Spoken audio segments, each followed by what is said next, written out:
Okay, so I want to give my impression of two pairs of binoculars that I had bought that you see in the foreground.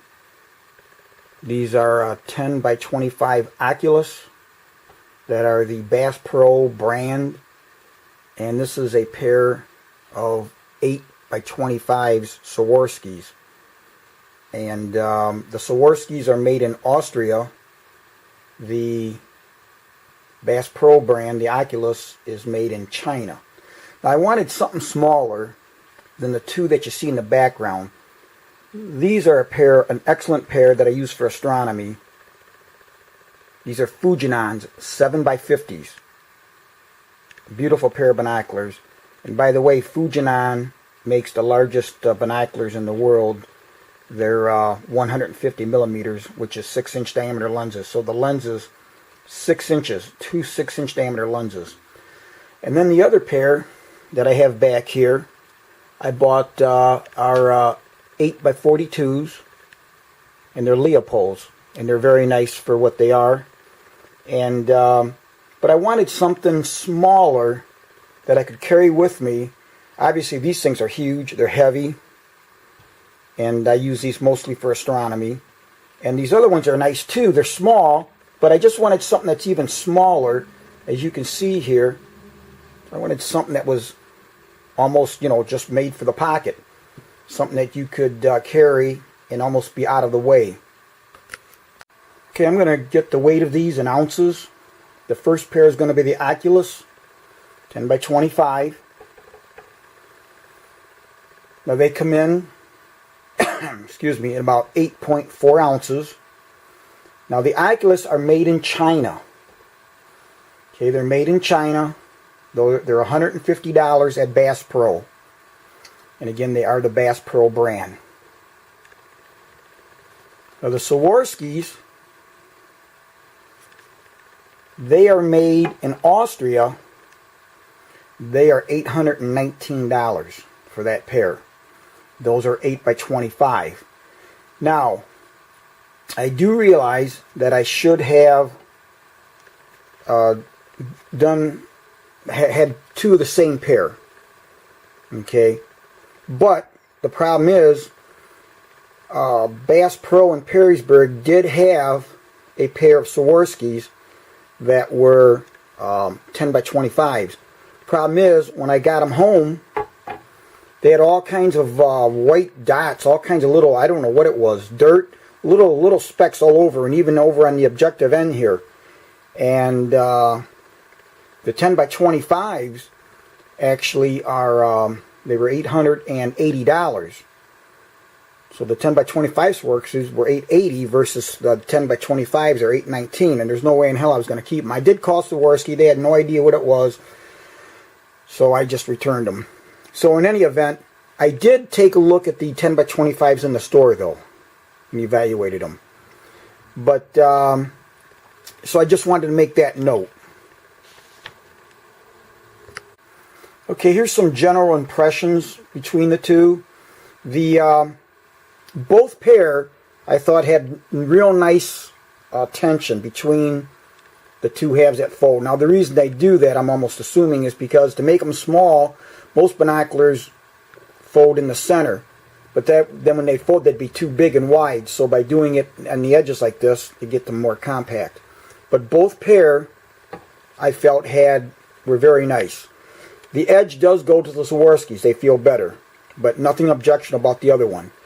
The focusing really had big problems personally with me with the focusing on the Oculus. Okay, I'm used to them either being in the center or up here closer. And what happened for me, at least, is when I'm trying to focus, I always found myself having to move my hand down here to focus. It was just awkward. Not something that was insurmountable, but I just found them awkward. Whereas the Swarovskis are right up here. They were beautiful. Just nice. They were very intuitive. You placed them just where I felt comfortable. Now the diopter adjustments to correct on both pair, the diopter adjustment will be for the right side, and that calibrates if your both eyes are if one eye is different than the other. You would first focus I always close my right eye, focus with the left eye, close my left eye once focused, open up my right, and then you turn the diopter adjustment, and when the focus is good, then both sides are calibrated to each eye. So I thought that the diopter adjustment, which is up here, was fine. I had no problems with it. Had a very good tension, not too tight, not too loose. It does have a plus and minus here, and it's got a little arrow at the 0 point. But the diopter adjustment was spectacular on the Swarovskis. It's that little button down here. Now, in this case, too, you couldn't bump that, so don't get me wrong. You wouldn't be able to bump that. Those are good. I really liked it down here, though, and you can get to them. You know, once adjusted, you couldn't get to them from the bottom, so when you're using them, you couldn't bump them. So I really liked that. I thought that was a nice feature. The other thing is they both have eye cups that are adjustable. Now with the Oculus, they have kind of two settings. Up here, then they have a little where they click stop there. I found that to be nice. The Swarovskis, on the other hand, they just went up and down. Very smooth, no issues. Okay. So, if we take the binoculars and fold them up, the Swarovskis are just a hair taller. Not much. Just a bit taller. They are thicker. The Swarovskis are thicker. They're a bit thicker. And the Swarovskis are a bit wider. Again, they're both excellent binoculars if you want something portable. As far as size-wise, they're both very nice. So now you're looking at the eyepiece end.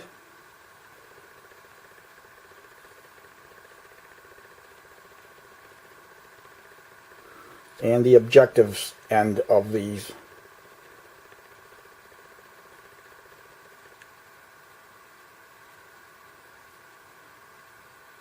And both optics are coated. Or both binoculars have coated optics.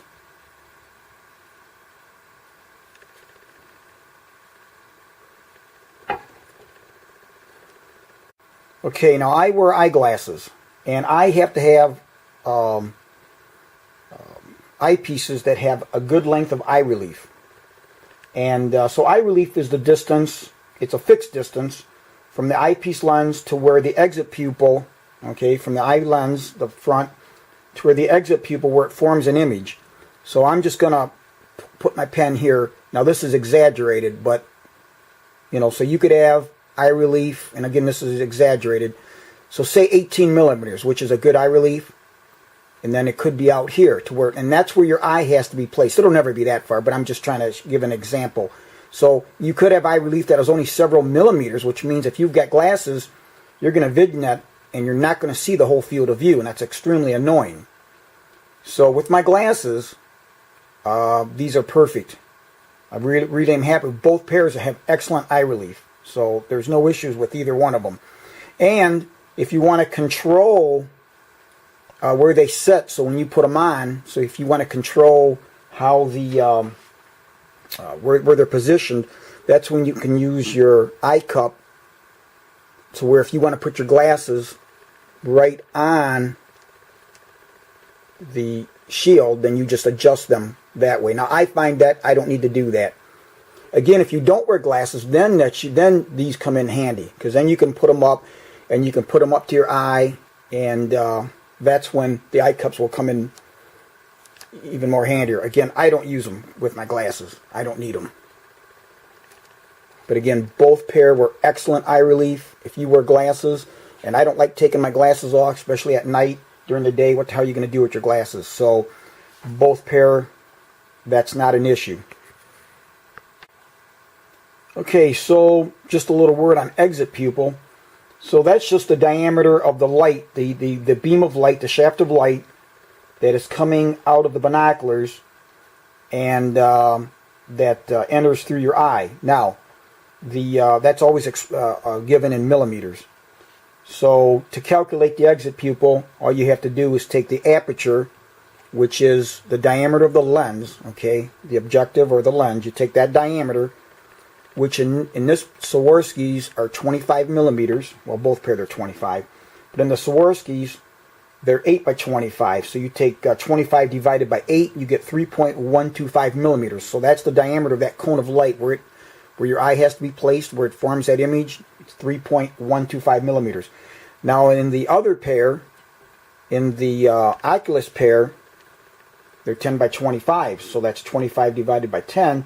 2.5 millimeters is the diameter of that light cone shaft coming out to where your eye is placed. That's the exit pupil diameter there. Now, given the fact that the 8 by 25s are 2 times less magnification than the 10s, it would be given that you'd have a brighter field. But I was very impressed when I did compare the 10 by 25s at Bass Pro to the demos that they had of the Swarovski's 10 by 25. I was extremely impressed what you get for $150. Very, very impressed. I mean, I still would have probably edged out the Swarovski's for other reasons, but brightness-wise, these were pretty damn good. I really have to give it to the Oculus. They've done a really good job at that price point. At $150, I thought they were extremely nice. In fact, these are a hell of a nice pair. If you want something that's relatively cheap and rugged, really, you can't beat these. I mean, even though I wasn't too happy with the focus, I could live with that. It would just be me having to get used to that.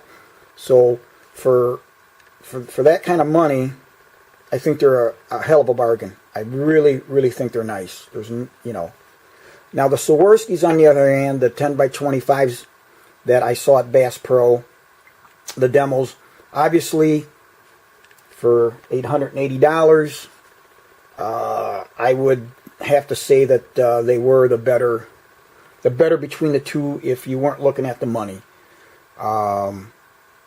In this particular case, I wish Oculus would have made a pair of 8 by 25s, because that's really what I prefer to have. I really want the 8 by 25s. And so, to make a long story short, I'll be returning the 10 by 25s. For me, hand holding is so much nicer, a little easier to hand hold over a longer period of time, the 8-time magnification versus the 10. And that's just me. Everybody's a little bit different. That's why, you need to get a pair, check them out. I wanted to bring them home, star test them. I thought both pair were excellent. And the stars also. But I have to give the edge. I have to say that the Swarovskis were better. Now again, I wish I would have had the 10 time to check out on the stars also. But I just like the 8 times all around better. And I think it's just the better investment for me.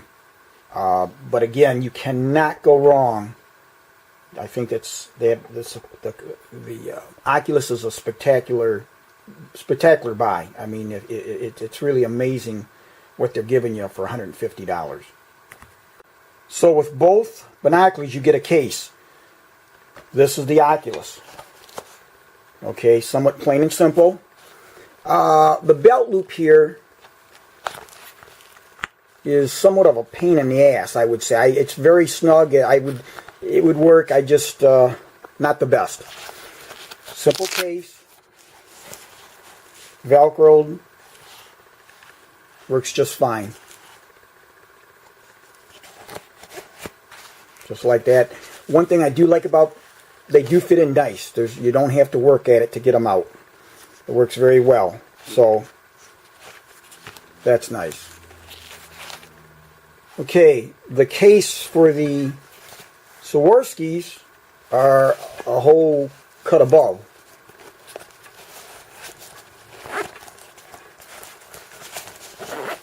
Which I would expect for what the hell you pay for them. It's got dual zipper, a really nice padded interior, very, very nicely padded. Okay, versus the Oculus, which is just your material. There is no padding. I didn't state that. It's got some kind of a inner lining, but there is no padding per se. There is no cushioning. These have real good padding throughout. I like this ring. It's got a nice neck strap that attaches so that you can actually carry this around your neck. It's got a really nice belt thing here. If you want to anchor it to a belt or maybe a backpack strap or something like that. Very nice. But again, I would expect that with a Swarovski for what you're paying. And you just put the binocular in like that. And they're very nice. They fit in here real nice too. They're not too snug. They come out very easy.